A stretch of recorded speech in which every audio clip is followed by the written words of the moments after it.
Matt Tamua, the British and Irish Lions are naming their squad later this week at the O2 in London. Andy Farrell's going to be there. The question is his son, Owen Farrell, going to be joining him on the trip down under to take on the Wallabies? Yep. Yeah, I think he will. I didn't even make the connection about the father-son bit, which is an obvious one. But yeah, no, it didn't even cross my mind. Yeah, I think he will. I think he's got runs on the board. What do you reckon? I'll tell you what, everyone up north is talking about the father-son combination there, the link between them, and they have for years and years, to be fair. What do I think? I think it's hard to leave him. I think it's hard to pick him, but it's maybe even harder to leave him out, because this is a guy that's been there, done it, and he's the guy that just knows how to beat the Wallabies, and he's done it so often. You might have already experienced one or two of those games. Yeah, can you imagine what Christmas would be like if he didn't pick him? Geez, that would be funny, wouldn't it? A little bit awkward, but I think he will. I really do. I think he's a. You think of 2013, the last game when Gallons picked Davies at 13. He's gone with people he knew, over O'Driscoll. I just get the feeling that these little connections that they have, that they trust, in a big game, mean a lot rather than form. So the next question is, if Farrell goes, who doesn't? Because we're talking Finn Smith, who just sunk Leinster, who had Sam Prendergast there, the current 10 under Easterby, but also, of course, Andy Farrell. The young gun there, who, mind you, put in a couple of delicious left to right passes to send guys away to score tries. You've got Marcus Smith, who can't even get the 10 jersey at the moment, but has done that and can play 15 as well. And then you got Finn Russell. So, 4 or 5 doesn't really go into to 3 at most 4. So who's missing out? I think Finn Smith's missing out. Maybe. Well, he might come. He might come along for like the midweek games. In my mind, I think I'd like to see. I'd like to see Marcus Smith there. I think he did nothing wrong last year. He was pipped, but I think the fact that he can play 15 bodes well for a long tour.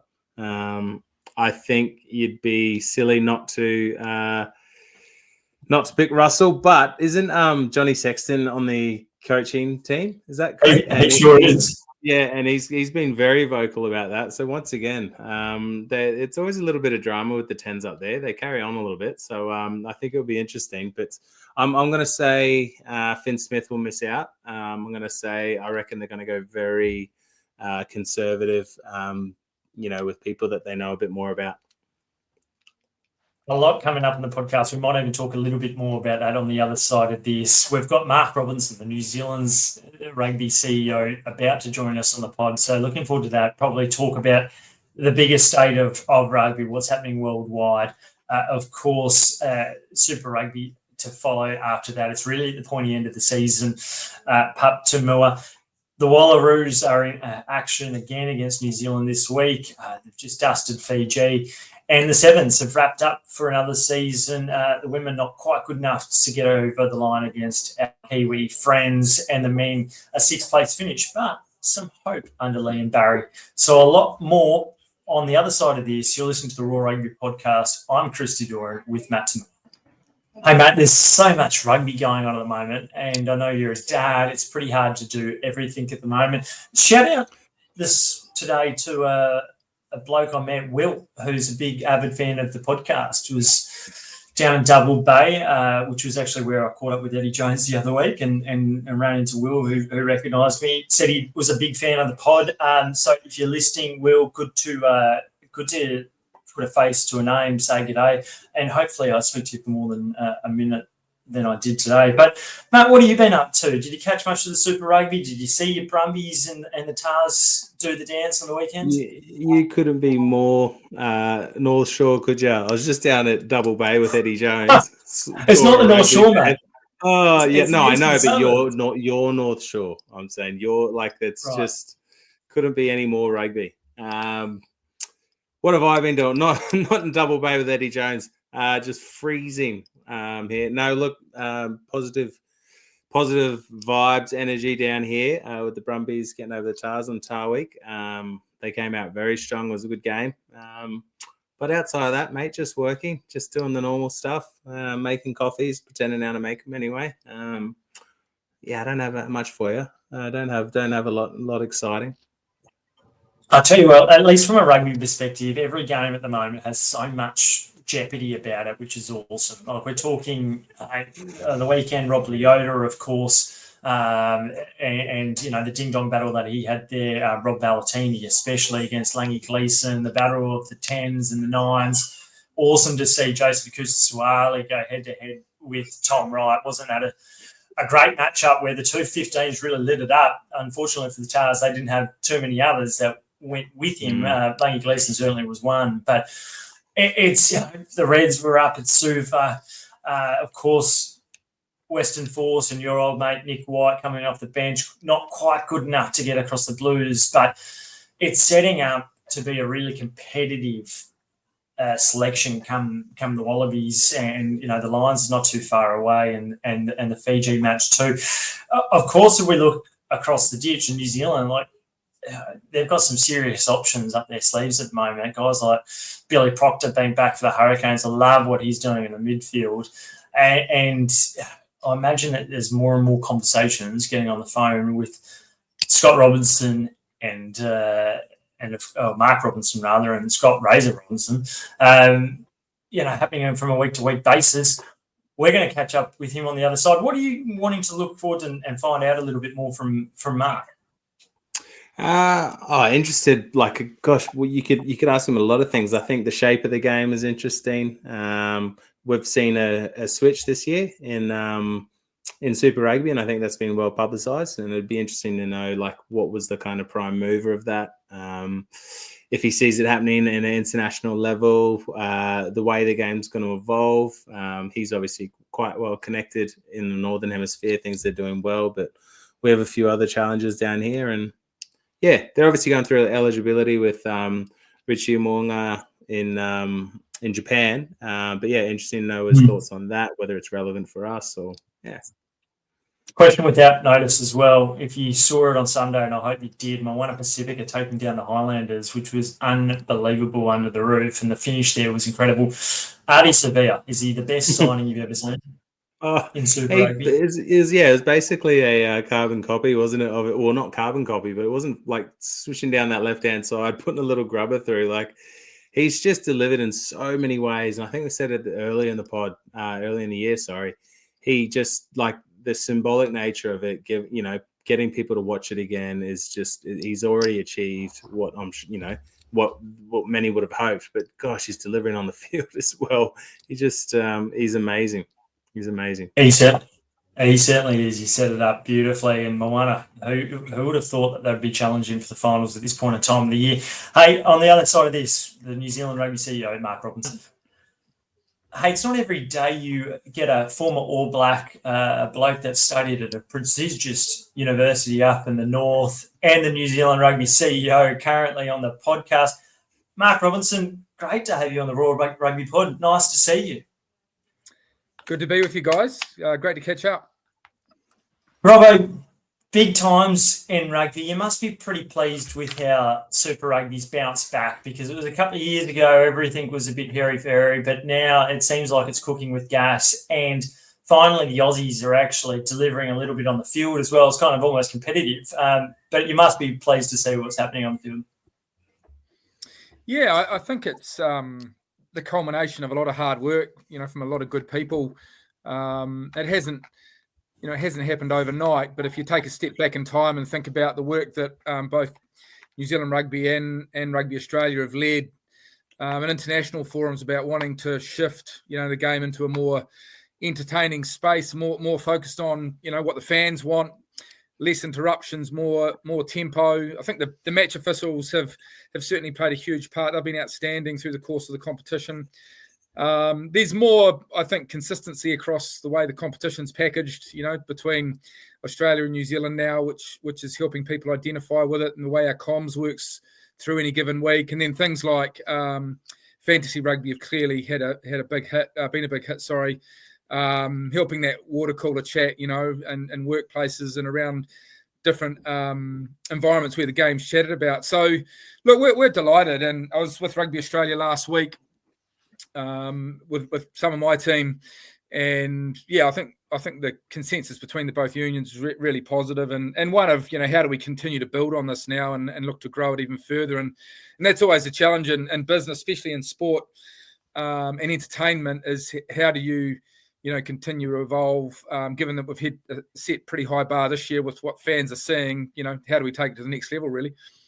And it must be interesting taking it to the next level with a long-term approach, because obviously the competitive nature of the game at the moment, the low-hanging fruit would be, the Rebels are gone, more competitive teams. But as you say, you've implemented quite a long-term strategy with shape of the game, with joint venture. That's all taken its kind of, or played its part, I'm assuming. Yeah, that's a really good point. There are probably a couple of things I didn't mention, Matt, but clearly having a more dedicated focus with the commission lined up, 365 days a year to be focused on the competition, when sometimes historically, the competition, not necessarily by design, but just by reality, got sort of sidelined a little bit because of national union interests and focus, and that's happening less and less. It's still an issue, and both New Zealand Rugby and Rugby Australia have a big say in a lot of material matters, but we are seeing the benefit of a dedicated chief executive and a more independent board focused on the competition. And clearly, you're right around the Australian teams. They've been fantastic in terms of the way they've, not only the style of rugby they've played, but the way they're showing up week in, week out. There's genuine jeopardy, isn't there, on the games? No one really knows who's gonna win on every given week. So that's just been amazing. Moana, who I think you might have been talking about that.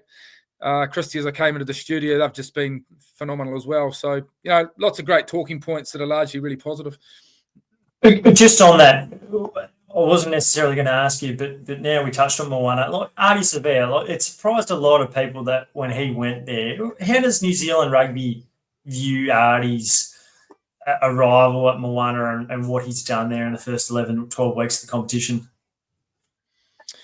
Well, there was obviously a lot of conversations leading into finalising that decision with Artie, and I think all the discussions at that time made sure that we went into the decision. Everyone, each party understanding their role and obligations around that. So that's well in the rear vision mirror now. I think. To your question about how he's playing, I think it's just been amazing for the competition and amazing for the fans. He's just doing some freakish things week in, week out, isn't he? So, I mean, he's playing a kind of rugby with kind of freedom and ability to express himself, which is fantastic. So, look, they've come into the top six. It's all on now, isn't it? This last few weeks is just going to be incredible. And no, we're pleased for Artie. He seems really at home there and seems to be really enjoying his footy, which is great. Mark, was there any concerns from a high performance point of view of him going to maybe a inverted quote, like less quality team? And because from a marketing point of view, it makes all the sense in the world in terms of growing the game, particularly the Pacific Island. And what the Islands have done for New Zealand rugby. But was there any high performance concerns? Has that been allayed now? Well, I think you're probably aware, Matt, of our eligibility processes are quite stringent, and so it was a really unique consideration for us, in that it was even though technically not a traditional New Zealand club, it was a New Zealand-based or a club that was going to be based in New Zealand and playing in the same competition, obviously. So that ability to have really good insights as to load, playing minutes, be able to get close to him from a coaching standpoint around any things that needed to be discussed in his game, as we do with all of the other clubs through the course of a super season, we're all able to be worked through. So definitely there were conversations about them, but as I say, seems a long time ago now with the quality of rugby he's playing and the way the team's going, obviously. Yeah, well, you can certainly see there's been a couple of instances where he's kind of either come off for half time or he's had a match off as well, which does seem very much aligned with the other 5 New Zealand sides currently there. Hey, Robert, it's been a few years now since you took over from Steve Chu, who was there for what seemed like an eternity. What's pleased you and surprised you about taking on the role of New Zealand Rugby CEO? Because like when you're stepping into the footsteps of someone who was there when they won a World Cup in 2011 and then 2015, there's a fair bit of pressure, isn't there, to kind of keep that ball rolling. So, yeah, what have you enjoyed about it and even been surprised by? Well, I love many things about it. I'm hugely privileged to be in the role, and when you talk about pressure as it relates to World Cup success, I think the pressure and the privilege and the responsibility all go sort of hand in hand. It doesn't just exist around our national teams being successful. You sort of have a deep sense of obligation around all levels of the game, wanting to go well. And we all know there are challenges around many levels of the game, but I'm just inspired and motivated by seeing our community rugby numbers and our participation come back to sort of pre-COVID levels in the last 12 months or so. We're looking at hopefully another positive lift this year with some of the things we're implementing at grassroots level, which we're really excited about. So I love the connectivity to the base level of the game, which you guys will both be familiar at, all the way through to some of the things you've talked about there around the international stage. We've done a lot of cool stuff as it relates to international partnerships. We've instituted an MOU with Japan. We're doing a lot of work in Asia and South Asia. We've got teams being representing us at the moment in Sri Lanka, and we're looking at some work with India. We've done a lot of work in North America, which you'll be familiar with by virtue of the announcement of the game in San Diego last year, and what we're doing in Chicago this year with Ireland. So, and everything in between. I'm really proud of the work we do in the safety and wellbeing space. We lead a lot of the research around brain and concussion research and that sort of thing, and super proud of our people. Like, we've got just really talented people who care about the game and are really passionate, which is important. People don't necessarily work in sport for the traditional reasons of employee satisfaction. They're there and they do all sorts of crazy hours, and they work all sorts of non-traditional times because they love the sport they're engaged with. And to be leading an organisation that has such a highly scrutinised responsibility in New Zealand is a real pleasure. So I don't know how directly I've been able to answer your question, Christy, but I've loved most aspects. There's definitely been some tough times, working through COVID. I started a few weeks before COVID, so I think I was in France at some World Rugby meetings in late February of 2020 when Patient zero. Yeah. I remember leaving Paris from those meetings, going up to London, and I was going to a Six Nations game. And on leaving Paris, I think there were a handful of cases, and by the time I'd got to London, was about to go to the Twickenham, a game at Twickenham, all of a sudden there were hundreds, if not thousands, of cases in Paris. Went to the game at Twickenham, and Boris Johnson actually came into the room and sort of reassured the crowd in the room we were at. Look, everything was sort of okay and going to be okay. And the same thing happened in London. I went from London to Herxo to see Adidas, who are a major partner of ours, obviously. Same thing, a few handful of cases in London. And then by the time we got to Germany, the same thing had sort of been reported in terms of the spike in cases.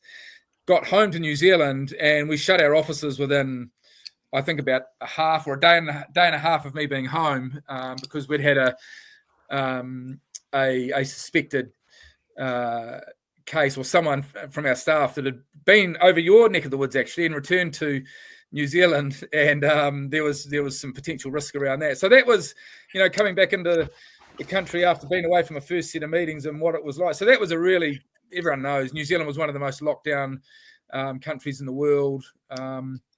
that was a really challenging time. But when I look back at that now and some of the things we've worked through, Super Rugby we've just talked about, we really believe that can be continue to be a phenomenal club competition and world leading, and loads of other stuff going on around all levels of the game that we're pretty proud of as well.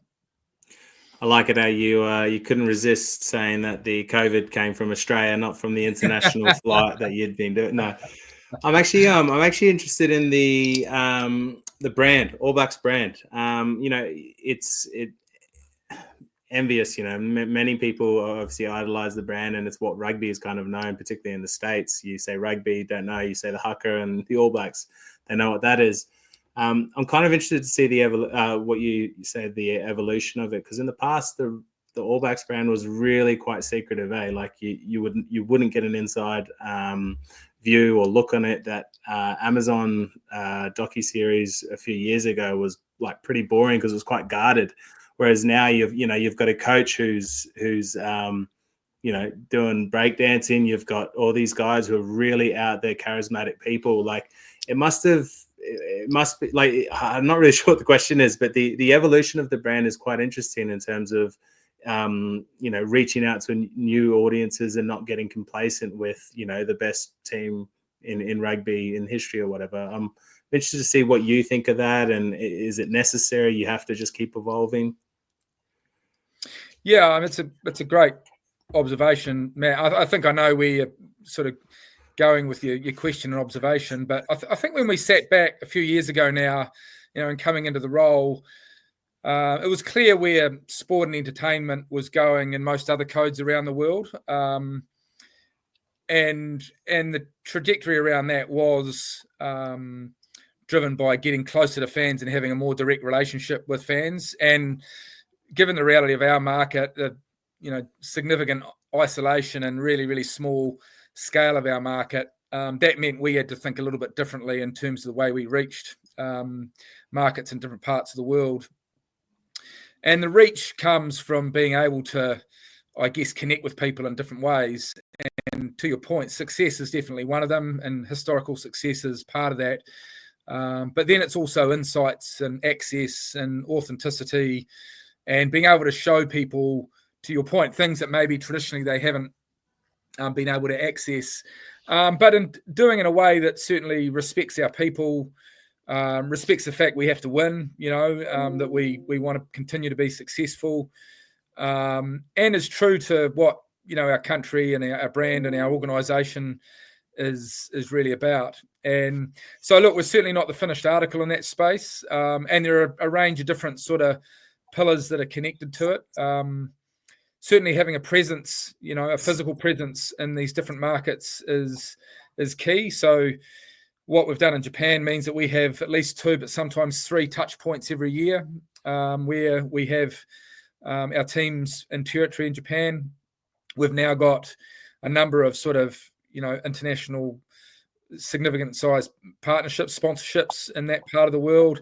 And we're also developing a lot of collaborations as it relates to content and access into the market in Japan through different, associations with media.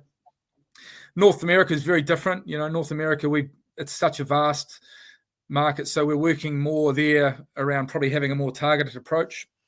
And the West Coast of the States seems, an obvious start point. However, in the work we're doing with Ireland, because of their connection to closer to the East Coast in terms of their geography, and obviously with what Chicago means as a sort of a base for that rivalry, then obviously we're taking fixtures back to Chicago this year. But thinking along the same lines there, Matt, like how do we have more regular touch points into the States, and then how do we make our presence there more impactful? So, you might have seen some of the work we're doing with people like Jason Momoa and key influencers, and how do we use, their ability, people that are passionate about the game, but slightly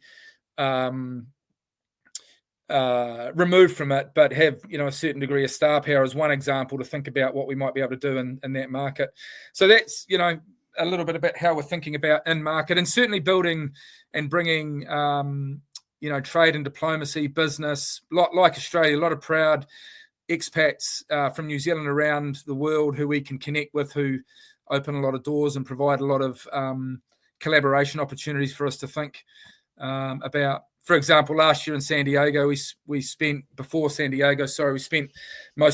good chunk of the week at Stanford thinking about how does sport and education work with a Kiwi/North American lens, with Kiwi expats that are doing some cool things on the West Coast in the tech and education space. So there's a lot of possibilities around presence there, and then content's obviously a big part of that as well, and building out, trying to understand what fans really want to see as it relates to content, testing that, and then evolving again and continuing to move. So, as you said before, we're showing a different side to ourselves, but also testing and learning with that, and maybe tweaking that as we learn more, and sort of keep engaging with fans, really. So overall, we're really pleased that the digital reach we have now is far greater than what we had, say, 6 to 12 months ago. And look, we announced Toyota as a new global partner with Toyota New Zealand as a partnership connected to New Zealand, but also with a global facing aspect to it. And the Toyota team today, when I was in Palmerston North helping to launch that, very clear that one of the opportunities they see is the digital reach we're starting to develop, and the avenues that provides for a partner to really get closer to fans and closer to customers. So yeah, that are some of the things we're thinking about as it relates to the brand. But it's not straightforward. We've got like yourself, we're former players who care deeply about the team. We want to preserve the integrity and the rich history, the legacy that we have around our team, but we know we've got to evolve. And for New Zealand to be able to attract the kind of investment into the game, to be able to reinvest at all levels, then we have to try and unlock, more and more of that global market.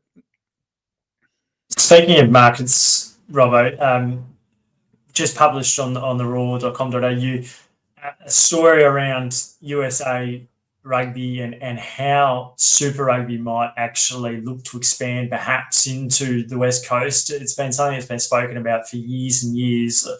My understanding, there's been conversations from several parties, from World Rugby to Rugby Australia to New Zealand Rugby to teams and franchises up in the Major League Rugby at the moment around, could it happen? And if it does, why does it happen? And perhaps it's because, much like the Drua, who have helped, and we can see the clear pathway from the Drua to Fiji, the Flying Fijians, but also previously the Hagiwaras into the Argentinian Pumas side, that maybe if there is a side that in the US that can help the USA Eagles team out, maybe it helps both parties, Super Rugby firstly, but secondly, the national team in the US. Is there anything you can tell us about that? I'm sure there's some confidentiality around it, but on a surface level, are you guys open-minded to looking at expansion? And is US an area that you might? Yeah, I think it's a really interesting area. And I guess our view is that as it relates to the United States, and if you think of 2031 and 2033 World Cups being North Stars, of which we've given the game an opportunity to really think more strategically around that market, we do need to think about it as a sort of whole of game approach.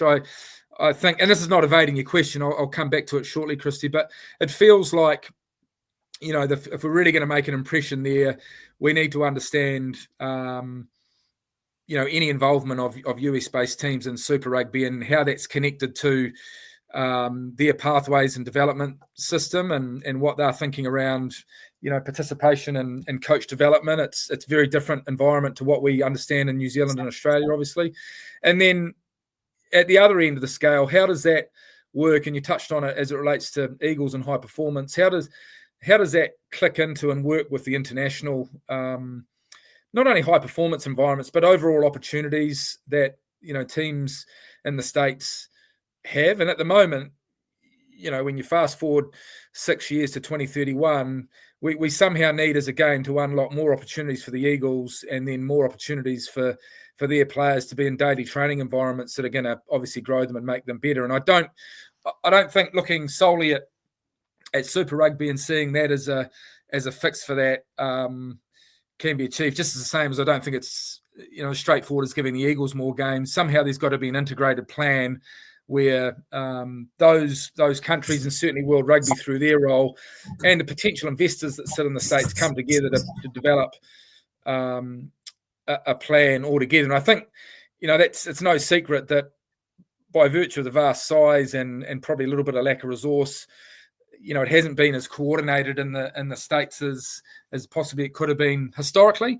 But it feels like there's an opportunity now, with everyone having a real keen interest in making those World Cups work, that people might come together for those discussions. So as that relates to, Super Rugby, I think an open mind, continuing conversations, exploring what different models could look like are all possibilities, but it's not going to happen overnight. I think it's going to take a little bit more time to work through that. And hopefully, we've got meetings coming up in about a fortnight back in London where a lot of leadership of the game will be there. And hopefully, this topic gets a really good airtime with the appropriate people in the room from all the different interests that I mentioned before. I think, just national unions meeting on this and trying to find a solution, or just clubs or just investors is maybe we've got to move past that and think about how the whole game comes together to sort of work out a solution there, because it is an amazing opportunity. And they're great people. The people in the States involved in rugby are like all of us. They care deeply about the game. They want to see it do well. So how can we get together, given that the game is resource light, to really try and push the game forward in that space? Yeah, and we'll move on in a moment, but the benefit of the West Coast is that from a time zone perspective, it marries up to New Zealand and Australia, and it's not like games being played in the middle of the night like in South Africa at times. Like, is that another aspect which, it might not happen overnight, but it makes it more appealing that, at least from a time zone perspective, things marry up? Yeah, I mean, the competition is Super Rugby Pacific, and definitely, obviously that West Coast is on the Pacific Rim. So that'll be one of the considerations, won't it? Is the nature of the market. It is different in regards to 52 states. I think sometimes when you're there working, it feels more like 52 different countries sometimes, So understanding that and having people that really understand it, and what all of that complexity of the scale they have, but also the opportunity that sits there as part of the solution to unlock this, probably. So just quickly, what do you mean? What do you mean by opportunity before we move on? Because people have always spoken about that. Yeah, I mean, I think it's, when I say that, it's just a broad opportunity of a significant market. It's it's the richest sports market in the world by a long way, but it is incredibly difficult, history has shown, for sports that aren't, the major sports there to be able to break into that market. So, they also have a connection to the game, even though it's it doesn't, compare to some of the major codes there, that is long and has some history. They have deep connection in many ways, not quite as embedded and maybe as historical as in Japan, but they've probably got a history with college game that's very, very mature, and they've got large expat communities in different parts of the market as well that can assist. So there are opportunities there, but they're going to need an awful lot of hard work for people to pick them up and transfer those into something that's really tangible for the game.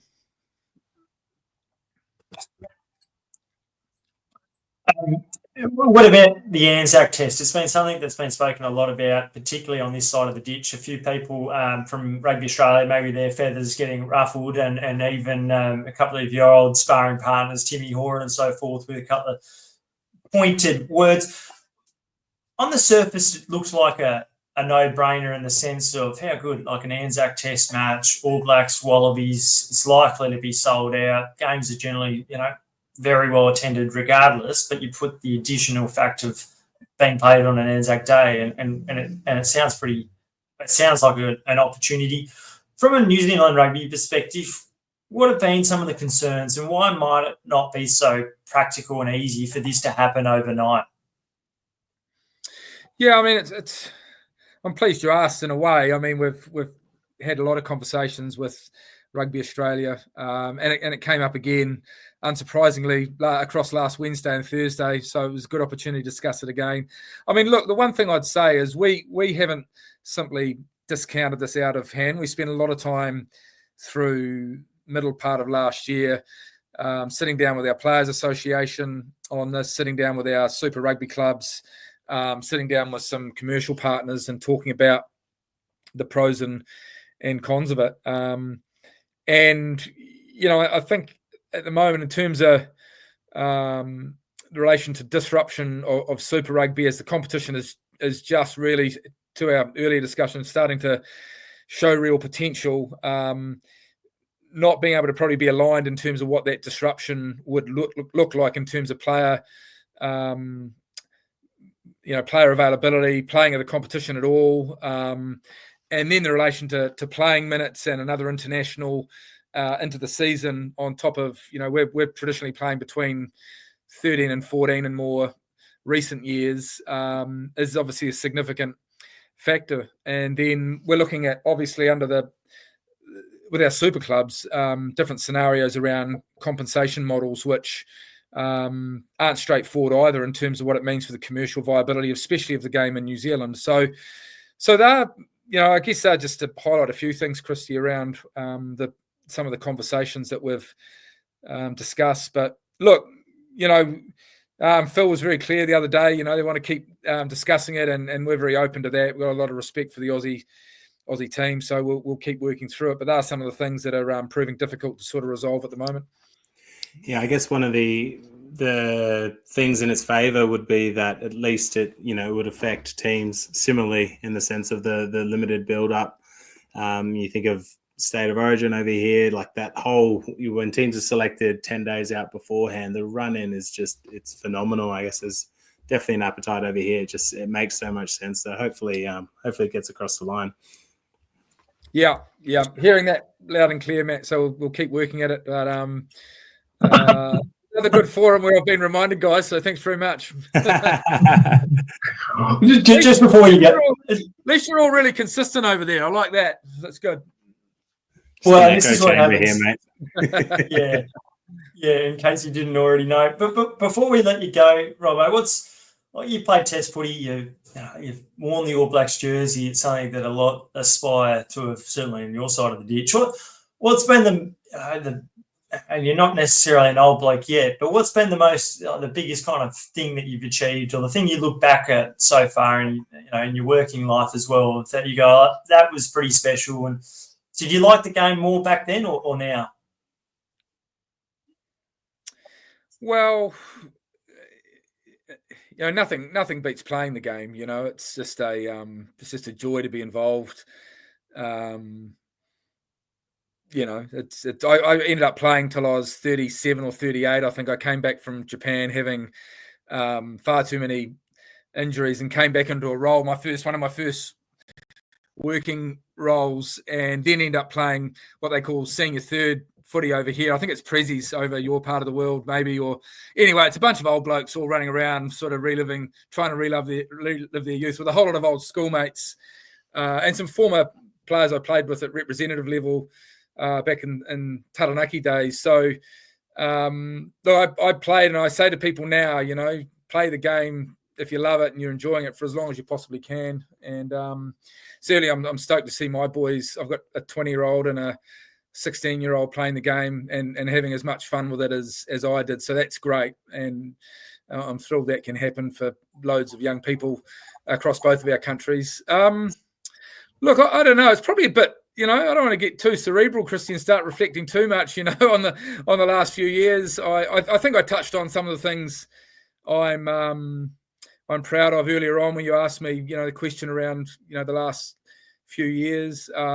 I guess one thing I didn't discuss then was the women's game and the work that's gone in there. That's been, a big thrill for our organisation, and I know yours, to see as it relates to the sevens game. Our countries have such an amazing rivalry, both at World Series level and at the Olympics, which has been great to be involved in. The Women's World Cup back in 2022 just everything that went into that game. We obviously had some things we had to work through in and around the environment leading out, and it's sort of the 6-month mark or 8-month mark going in. I remember sitting down with Wayne Smith and talking about him having a role with that, and that whole journey leading into the end of 2022 when we were fortunate enough to win that tournament was a heck of a ride, and something I always look back really fondly on. But look, there's as I said earlier, there's loads of little things that you gain lots of joy out of in the role I'm in and the organisation we're in that really have the ability. Our vision is to inspire and unify through rugby, and we get to do that, most days through big things that people maybe recognise that are talked about a lot, and little things that no one ever sees, and that's just the beauty of being involved in the game, really. So maybe ask me in a little bit into the future, mate, and I might be a little bit more definitive on that. But some of the things I talked about at the start, and then just in that last answer, probably some of the highlights. Yeah, Mark, before we went on air, you said, it's not that late, and I know we've kept you for a bit longer, so I'm glad it wasn't that late when you came on and joined the pod. Awesome to catch up and see you once again. Lots happening in the game, and you speak of the rivalry with the women's rugby, particularly. Like we saw it today in LA. Like the Black Ferns, how good they are. Sarah Hirony in the side there, Parry Lane and Georgia Miller. There's just so much quality there. The Black Ferns and the Wallaroos to do battle this weekend as well. So another big Trans-Tasman test. Great to have you on the pod. Thanks again, and look forward to it soon. Thanks, guys. Anytime. Appreciate your time. Yeah, thanks for making time, Mark. Thanks, man. Cheers. Well, that was awesome to catch up with Mark Robinson. A lot there to unpick. We'll probably save that for another day. But the story's just gone up on Monday night when we're recording this podcast, a Tuesday morning by the time that you guys have this in your ears. But regarding, the potential look to the West Coast of the US, certainly a legitimate story. It's not a bad idea. It's being swamped by Aussies and Kiwis at the moment. It's the Major League Rugby. What was your initial impression of not just that, but also catching up with Robbo? Yeah, it's an interesting one, and there's so many. You can see both sides of the argument. I.e., talk about the evolution of the All Blacks brand and having to grow, and so you think Super Rugby got to grow, but then you also say, well, Super Rugby is actually strong for once, let's stop expanding. I think one of the criticisms of Super Rugby was just the constant expansion. You just wouldn't know what it was every year, and so you couldn't connect. So, I don't know. I do wonder how much of it is our responsibility, i.e. Australia, New Zealand, to grow the game in the States. World Rugby, part of me feels like it's their thing, and we've got to take care of our own thing. But that might be a bit myopic. I don't know. It's a really good point, and you wouldn't be the only one thinking about it either. But yeah, much more to play out there. But you think a guy, like LA is certainly a destination. It's a direct flight path. So I can see it kind of making sense, and even commercially making sense. I think expanding to 12 is not expanding to 18, which is what it was previously when it probably spiraled out of control. But yes, much more to play out there. Appreciate Mark Robinson for his time. Let's talk some Super Rugby. Wow, a lot happened on the weekend. There were some big games right the way through, and I was glued to my television anyway Saturday, covering a lot of the games, but then even on to Sunday. Awesome to see Sunday rugby. I think it's just got to be something that happens going forward, an absolute staple that whether or not it's Sunday afternoon or Sunday night, it happens in France. It's clean air, generally speaking. The Lions and the Gold Coast Suns just had a sold-out crowd in Brisbane on a Sunday evening. Like, it should be able to happen if the product is strong enough. Let's talk, though, to begin with, Tars and Brumbies. And before we pick apart the game quickly, is the Tars season done? Can you put a fork in them? How many home games do they have left? They've only got a couple. Well, unbeaten at home, aren't they? Well, I think there's 4 games. So they've got the Reds, of course, coming up, the Crusaders at home as well, and then they go away to the Force and finish up in Auckland against the Blues. And 2 of those sides are just above them, being the Force and the Blues. Yeah. I think they'll win 1 out of the 4. I think unfortunately, I reckon there might be. I think look. That being said, it's been a positive year, hugely positive year, considering where they've come from. I just think they might run out of steam a little bit, is my feel, which is disappointing because I couldn't get over watching Sueli on the weekend. I thought he was phenomenal, and he just reminds me so much of Israel, but he's got this like bit of rugby league about him where you can see his white line fever. I don't know about you, but that gets me excited. He and Langy Gleeson were just the only bright spots out of that night with the Waratahs. Like, just seeing Sueli in open air, clean air, is just awesome, and it gets you sitting on the edge of your seat. But I think even defensively, I love watching him, and I know there's a lot of discussion around his tackle technique. I love watching him hit hard. Does he have an issue there before we talk a bit more about the Tars and the Brumbies in the game itself? Like, is there a tackle technique issue there? Oh, yeah, maybe. But like, I think I'd much rather work with a guy who goes in that willing than someone who kind of, shirks it. And then you got to actually teach him to tackle. Like, this is a guy who's going to put his head in some dark places, and you can work with that 100%. He gets me excited with that stuff. You see him, he gets belted once and then he just wants to come back for it. Like, he's a genuine competitor, and I just love it. I think it's awesome. Well, in my chat with Eddie Jones it was actually a couple of weeks ago, but it went up last week, and I think when people read it, actually really enjoyed it, and there was a lot to pick apart about it.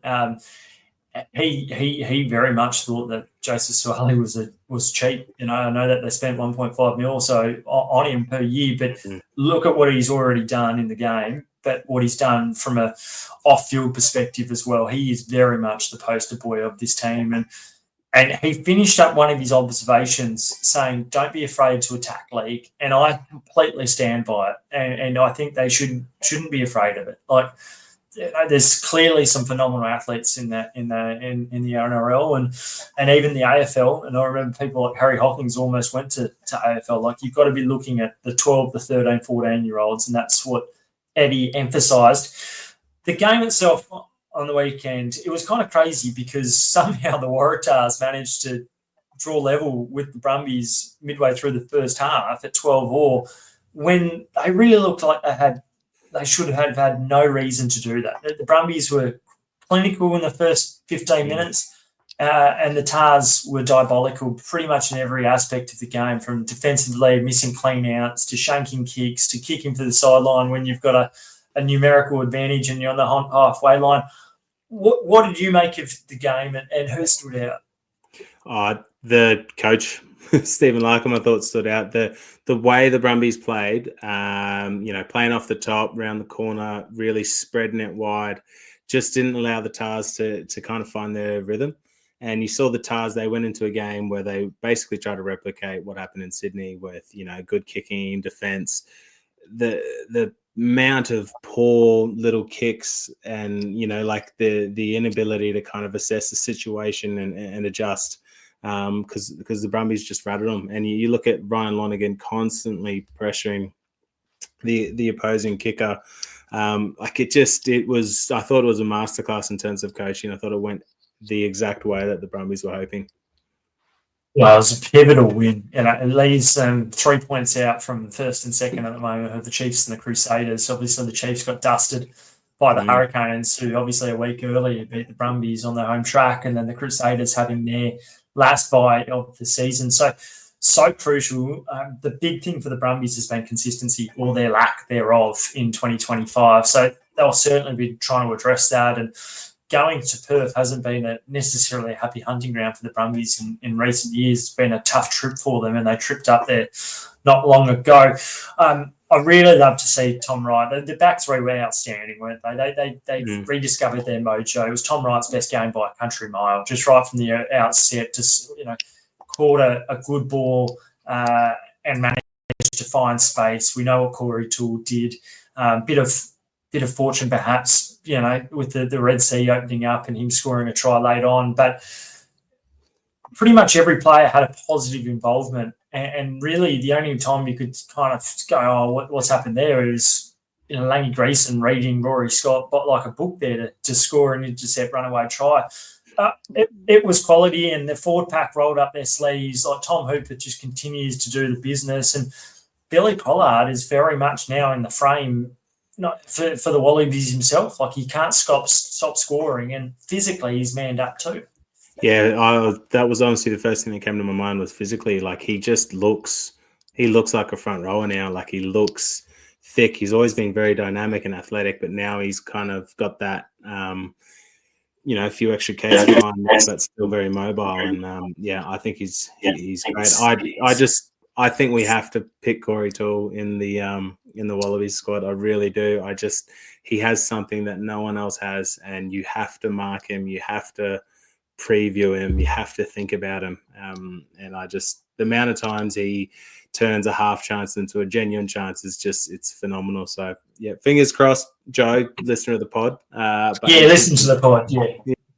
What I loved about Corey as well on the weekend, he's definitely worked on his aerial game, and he hasn't had much success in that aspect so far in 2025. But the first up and under, he actually managed to secure, and that got the ball really early for the Brumbies. And of course, they scored after 4 minutes themselves. So it's an aspect of the game that every winger has to obviously improve and work on all the time, but particularly someone like him. And you're right, his ability to finish tries and take them and make them look easy is something special. I think he is a game breaker. I think he's the sort of guy that you want. Whether or not the Lions is a step too soon, on the evidence of what we saw last year with Joe not being prepared to go there, I think he will probably resist him, but I'd love to see him going forward. There's going to be a lot of opportunities this year.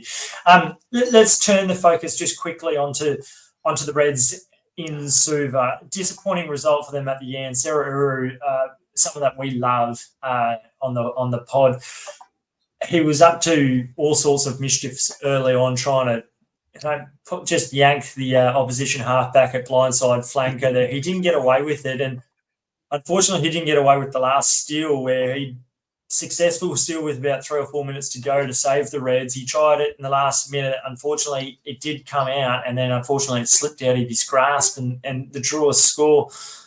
It was a heck of a game, and it was awesome to see finally it didn't rain in Fiji. It just looked like a much more comfortable game to play. Yeah, it did. And I tell you what got me nervous about that game was hearing Sam Wykes before the game say he went past the Drua change rooms, and there was just a vibe about him. There was a bit of music, and I was like, oh no, because they've lacked a bit of that kind of home ground fear and passion in the last year. And I wasn't sure if it was Wykesy just selling the game as his job to do, but you could see that they did. They came with a bit more. They were winning the contacts.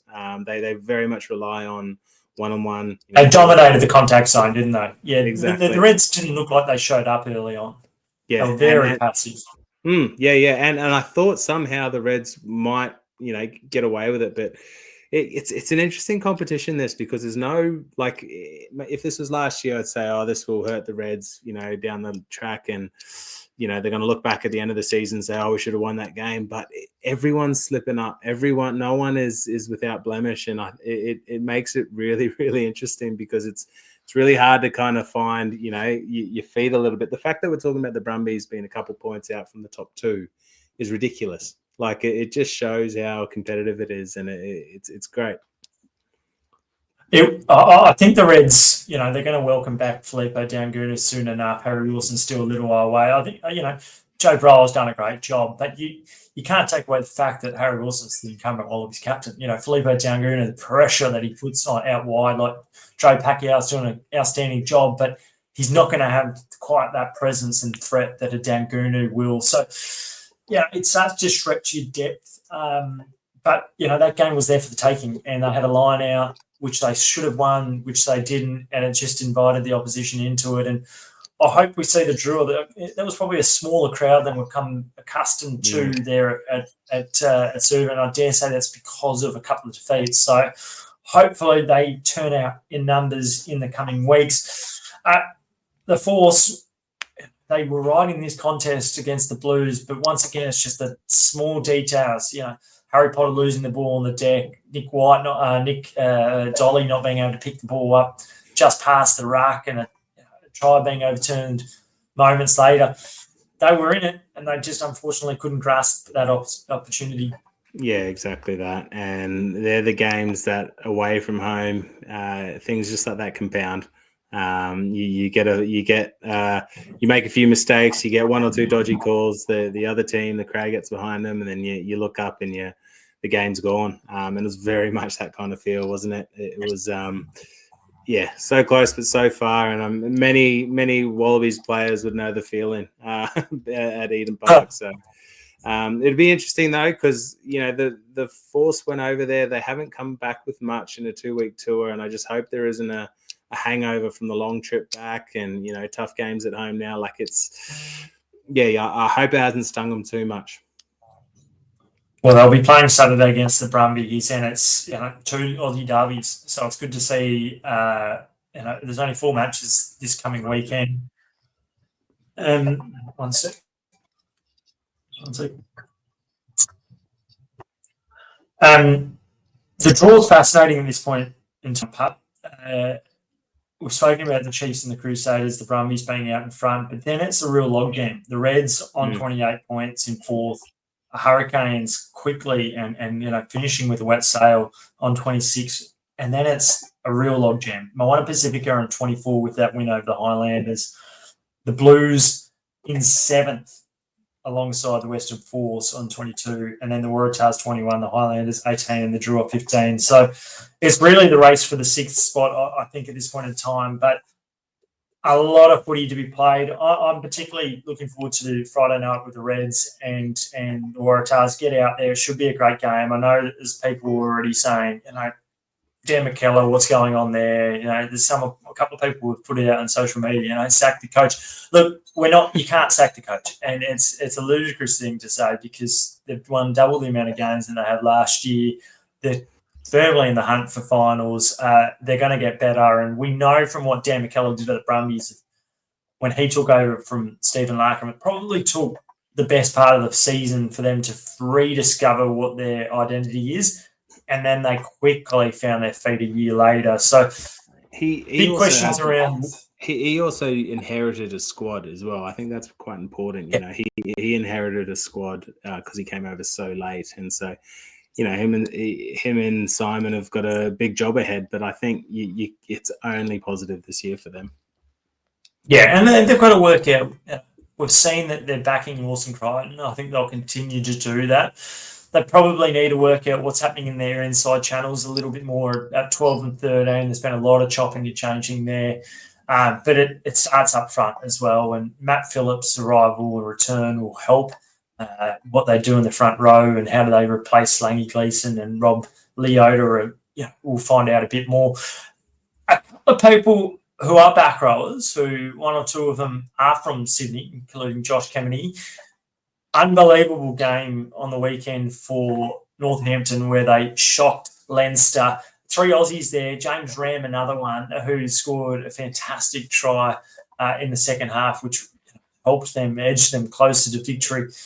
You don't often go there to Dublin to win, and then a day later you don't often see Toulouse get beaten by Bordeaux, and just the rugby that was played was unbelievable across the weekend. 2 sides prepared to use the ball, play some of the most adventurous rugby in the world, and it's come back to win them games. I reckon it's just such a win for rugby when sides that are ambitious are rewarded, and we saw that, and the crowds are amazing.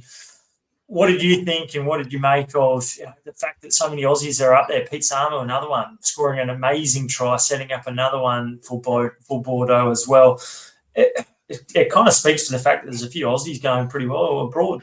Yeah, at the risk of sounding like a broken record, I think you probably know what my feelings are with that, but I can't help but laugh. I one of my best mates is Irish. I can't help but laugh when the Irish just go so close but so far because they are just always forever the bridesmaid, the poor Irish. They do so well. They do everything well, and then for some reason just slip up. So frustrating for them, I'm sure. No more frustrating for them than anyone else. But it's such a great competition. It's as close as to test match as you can get. I'll tell you what, mate. Have you seen Henry Pollock? Because he is an outstanding young talent. Yeah, the Saints boy. Yeah, very good. Well, he looks like something special to be able to run that line and then Prendergast to score a try. They scored 3 tries in 10 minutes, and that really blew Leinster away. And it's interesting when you put it in the Lions lens as well, mate, because obviously how much of this origin is going to be coming down under, and they've just been beaten by a Saints team, albeit with a few English players there, but it does spell danger, I'll tell you that. Look, before we finish up, Wallaroos, mentioned it with Robbo, mentioned it off the top. They got their season underway with a win over Fiji in Suva. They'll be back against the All Blacks, the Black Ferns on Saturday, rather. 5 or 6 debutants there. They all played well. Another brother-sister combination with Catalina Amosa, the younger sister of Brendan Paying Amosa, making her debut. Another hooker. I'll tell you what, it might have even been a better debut than her brother, who was pretty good against the Irish in 2018. But Catalina was outstanding on the weekend. Charlotte Casley, Teo Hines making their debuts as well off the bench. The good news is Maya Stewart. There was fears that she had done her ACL. Fortunately, she hasn't. She'll probably miss the Pacific 4 series, as will Bian Tarita. But neither of them look nearly as bad as first feared. So I can't see Tarita playing in this coming series with a hamstring injury, but it looks like maybe more of an MCL issue with Stewart. But nonetheless, good news there. The Aussie women, 31-7, they lost to New Zealand, just way too good. It's just such a beast of a side, that New Zealand team at the moment, particularly with Hirini and a couple of the players I mentioned earlier. But good signs ahead for the Aussie women as well, because they've blooded so many players with the likes of Casley, Maddie Ashby, Teo Hines, all missing. Caitlin Shea didn't play a second either this year. So women like Heidi Dennis has come through and has been outstanding. Ruby Nicholas continues to grow. And Mackenzie Davis is a name that people are going to have to remember, particularly in the sevens. She's quality, a 20-year-old with great feet. So good signs ahead for Aussie women's rugby. Hey, mate, I think it's a wrap. Good long pod. Great to have the New Zealand Rugby CEO on and join us for a good half an hour. So enjoyed it. Yeah, it was good. A bright mind, so always good evening up the score from us too. So it was good. Well, especially me anyway. All right. Until next time, you've listened to the Roar Rugby Podcast. Please rate, review, let us know what you think. And great to have a bit of feedback from the people that I'm running into on the streets that they're listening. But we enjoy doing it. So please let us know. Until next time, that's a wrap.